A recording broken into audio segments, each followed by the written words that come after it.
Imagine a universe where these ancient cosmic parasites are literally feeding on your life force. And the only hope, it lies in uncovering truths buried for ages, forging alliances you'd never expect. It really makes you think, what would you sacrifice to fight against something that seems, well, completely overwhelming? Exactly. So today, we're doing a deep dive into this epic fantasy world. We're pulling insights from House of Flame and Shadow, looking closely at some key excerpts. Yeah, and it's definitely more than just, a simple battle. It feels like an existential crisis playing out. Our mission is to kind of pull out those really crucial bits of knowledge. Right? How do the heroes, and maybe even the anti-heroes, navigate this universe that's just teetering on the edge? And what surprising truths pop up when, the very foundations of a world are shaken. I think you're in for some real aha moments today. Absolutely. So let's start maybe with Bryce Quinlan's arrival. It's not exactly voluntary, is it? No, not at all. She's just yanked from Midgard, her home, and boom dropped into this unknown Fey realm. And immediately she's face to face with some really powerful, very suspicious figures, like Rysand, Amren. Right. And that contrast is immediate and honestly pretty brutal for her. It highlights the difference between her world, Midgard, and this ancient one. What does that disorientation tell us right off the bat about the stakes? Well, it shows that her Midgard, which seems advanced, is actually kind of blind, existentially blind. It's part of this bigger galactic lie. So her dropping into this Fey world isn't just culture shock. No, it's more like a confrontation with a truth that's been deliberately hidden from her people, from everyone on Midgard. And Rysand's challenged her about why she's there. Yeah, that's not just him being suspicious. It forces Bryce and us, really, to question how much of our own reality might be constructed, an illusion. What it takes for one person to start shattering that illusion. Exactly, and that sets the stage perfectly for the truth about the Asteri. Okay, let's get into that.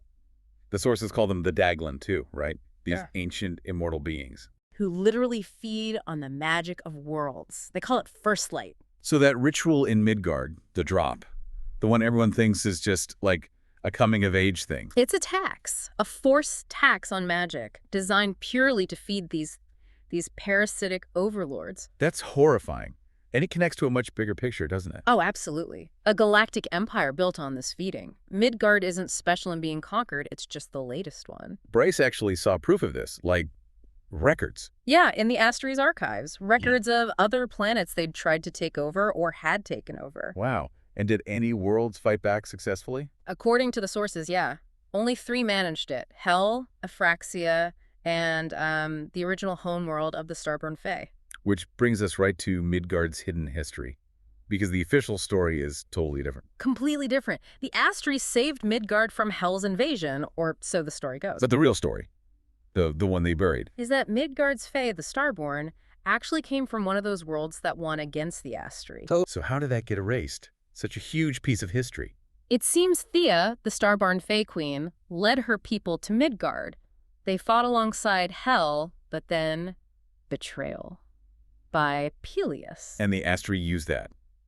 Propaganda. Exactly. Wiped her name, her legacy right out of the history books. Deliberate narrative control. And Bryce. She has a connection to Thea. A direct one.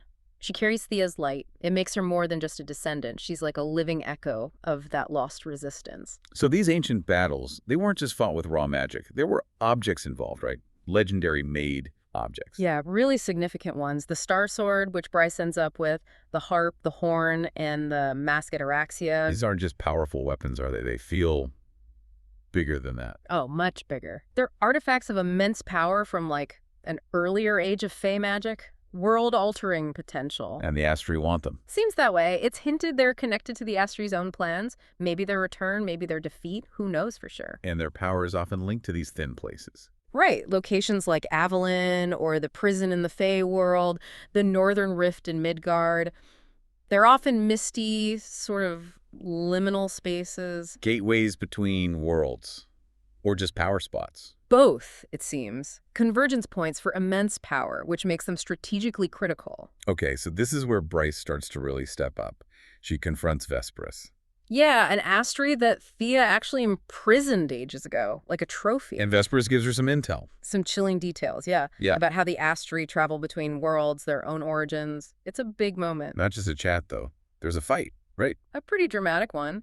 Bryce gets unexpected help from Nesta, who's wielding the harp. Which turns out to be Ataraxia, the mask. Exactly. And together they defeat Vesperus. And in the process, Bryce gets the mask, Ataraxia, and also Truth Teller. Truth Teller. That's the Star Sword sibling blade. That's the one. And what's fascinating is their dynamic. The Star Sword is made kind of for creation, but Truth Teller can unmake. Creation and uncreation. That sounds important. Absolutely central. It gives them this dual capability, to build, but also to dismantle. It becomes key to their whole plan against the Asteri. It's like they can subvert the Asteri's reality itself. So Bryce is armed with ancient knowledge, powerful objects. Yeah.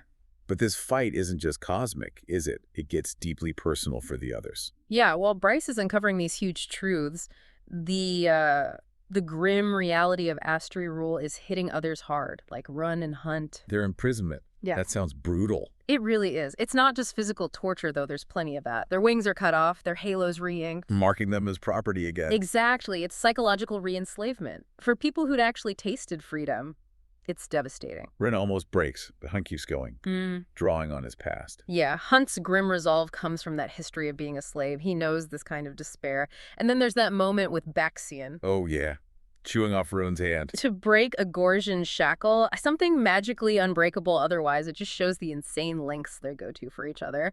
The loyalty. It really underscores the trauma, but also the bonds they have. Absolutely. And speaking of navigating complex situations, Lydia Servos, what a character. Behind, cold, calculating, works for the Asteri. But that's just one layer. She's also Agent Daybright, a spy for Ophion, for the Ocean Queen. And there's even more, isn't there? The mother reveal. Yes. Mother to twin sons, Actaeon and Bran, which is just, wow. Considering she staged her own disappearance after a forced fertility rite. Made a deal to protect them. Yeah, a deal with the Ocean Queen. Protect the kids, and she goes back to spy for Ophion. That reunion scene on the ship, it must have been heartbreaking. Incredibly poignant. She acknowledges they belong to their foster parents now, not by blood, but through love and care. It just captures the impossible choices leaders, mothers make in wartime. Sacrificing connection to prevent something worse. Right. And her role doesn't stop there. She rescues Ruhn, Hunt, Baxian, and then that moment. Shooting Ruhn. To save him from taking her place with Pollux. Gut-wrenching. It really shows the true cost of her double life. What does loyalty even mean when you're pulled in so many directions? Okay, let's switch gears a bit. Ethan Hallstrom. We first knew him as a Sunball player. Yeah, quite the journey for him. From fighting in the Viper Queen's pits. Accidentally killing Sigrid. Right, which sends him on this desperate quest to resurrect her, and that leads him to Jezebel Roga. And Jezebel turns out to be way more than just some sorceress. Oh, yeah. Ancient. Powerful. Guardian of human knowledge, her books literally have lives of their own. Second in command to the Underking. She was even there when Parthos fell. Oh, and through her we learn about Second Light. The tragic truth. Human souls are basically food for the Underking and the Asteri.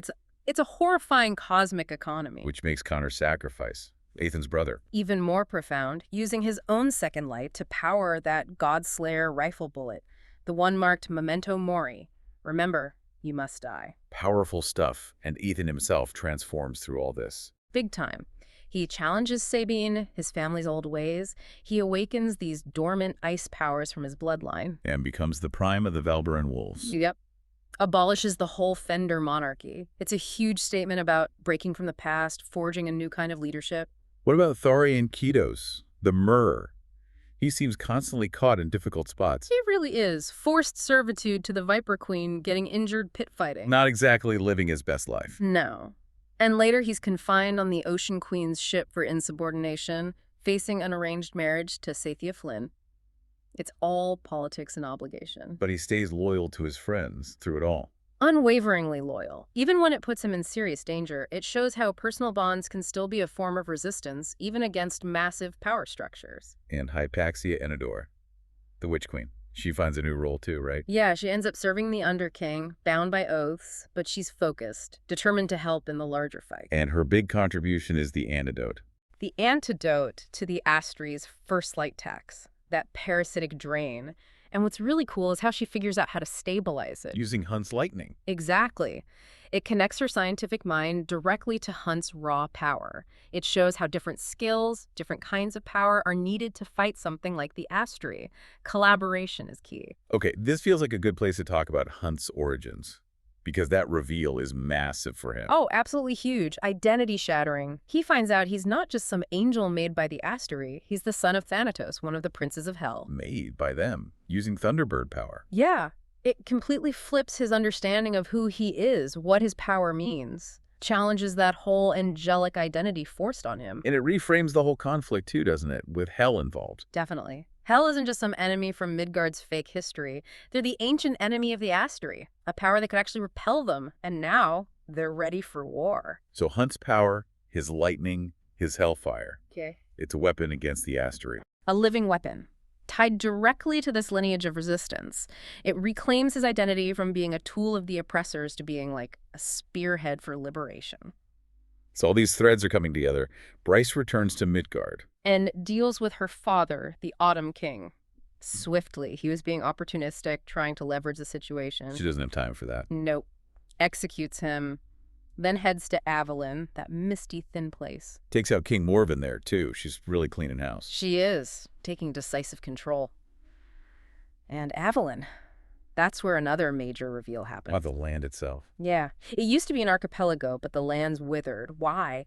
Because Helena, Thea's daughter, hid Thea's leftover star power in the Lacey lines there. And Bryce arriving awakens it. Exactly. She claims that power, and Avalon is revitalized. New islands literally rise from the sea. It becomes this paradise again. Wow, so she declares herself queen. Queen of Avalon and Valbara. She can wield the mists naturally now, and significantly, she abolishes the Fae monarchy there too. Sets up a senate instead.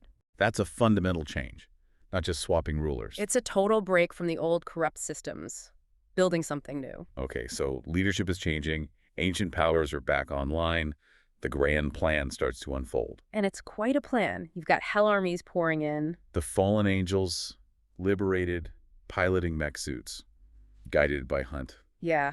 Plus, Hypaxia's antidote is ready, and they have the Godslayer rifle. It's a full-on, multi-front assault. What are the really key moments in that assault? Well, Bryce opening the Northern Rift straight to hell is huge, unleashes their armies right onto the Asteri's doorstep. And freeing the souls of the fallen. Yes. Taking them from the Asteri throne room and putting them into those mech suits, turning the Asteri's own weapons, their trophies, against them, genius. And the final confrontation. Oh. At the Eternal City. Right. Polaris gets banished into this portal to nowhere. Created by the Star Sword and Truth Teller, using Starfire and Hellfire. The perfect balance of making and unmaking. Then Regulus is confronted, and Bryce. She fires that Godslayer rifle. The second light bullet. Straight into the first light core of the Asteri Palace. It completely inverts their power source, turns their own energy against them. Audacious. But victory always has a cost in these stories. Sacrifices are made. Profound ones. Lydia.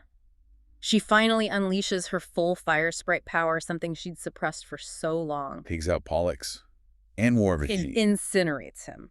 Destroys Asteri war machines alongside Irithes and the other sprites. It's this incredible final act of defiance. Her true self finally unleashed. And Jezebel. Her sacrifice is heartbreaking too. She thins herself out, basically dissolves her physical form to let Hunt and Bryce escape. And gives Bryce the Parthos library. Yeah, her final act is preserving that ancient knowledge, a final thank you. So the Asters are gone. Really gone. Gone. Their whole system, first light, second light, that awful afterlife prison, it's all dissolved. Everything Danica worked for, all her secret plans, fulfilled. It's a complete dismantling of their entire cosmic order. Freedom for countless worlds, countless souls. So the aftermath, what does that look like? Well, there's joy, definitely. Reunions. Bryce, Hunt, Ruhn, Ithan, Hypaxia, their families. But it's probably disorienting, too, after everything. New leaders stepping up, like Athan. Right. He's prime of the Valbaran wolves now. But the work isn't over. They need to make more antidote, stabilize things. Exactly. Mass-produce the antidote, figure out evacuation plans for places like the Blue Court. Yeah. Rebuild, essentially, find a way to make this new reality stable. But there's hope, too. Something about Pegasus's. Yeah, a really lovely touch. Pegasus's unexpectedly return to Avalon. It hints at this deep restoration of ancient magic, like the world itself is healing, reclaiming its true nature. More than just surviving? Flourishing. Precisely. Yeah. A powerful symbol for the future. Wow, what an incredible journey we've just unpacked.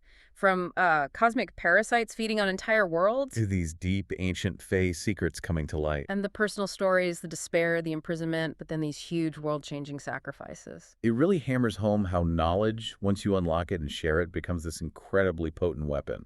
Yeah, and how even when the odds seem completely impossible, that combination of, ingenuity and sheer will can overcome almost anything. Absolutely. It makes you think about these characters facing just overwhelming power. Yeah. How did they find the courage?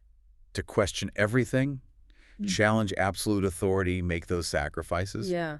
What really stands out to you when you think about their choices, their struggles, and ultimately their victory? It's a lot to process. The Asteries are gone, new leaders are stepping up, the world is fundamentally changed. But maybe here's something to think about. Okay. What does it actually mean to be free when the reality you knew has been completely torn apart, when the foundations are gone? That's a deep question. And how do you go about building a just world from those ashes, from the ruins of tyranny? How do you make sure that history, especially the ugly parts, the hidden truths, doesn't just repeat itself all over again?